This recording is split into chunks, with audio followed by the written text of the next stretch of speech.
Good evening. I'm Kevin Christopher. And I'm Nancy Cox. Thank you for joining us at 11. After a week of speculation in Frankfort, House Speaker Jeff Hoover fulfilled part of his promise to resign this afternoon. In an emotional speech, Hoover announced today he will step down as Speaker, but not from the legislature. Connor McHugh has the latest from the Capitol in tonight's LEX 18 Big Story at 11.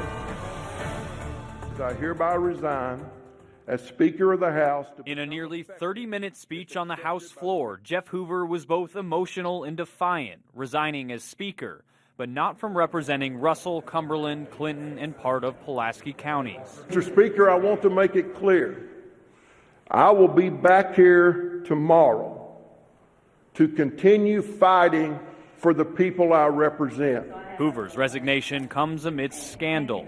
In November, reports surfaced he and 3 other Republicans secretly settled a sexual harassment claim made by a staffer.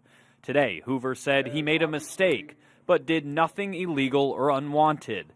He then took aim at his critics, including Governor Bevin. He said that we were texting when this staffer was a teenager.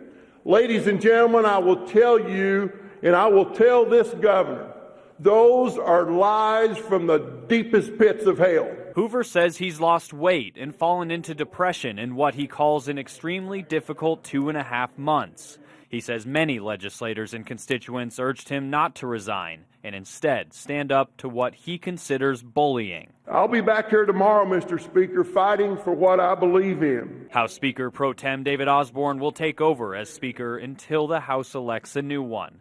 The special House committee tasked with investigating claims against Hoover will continue.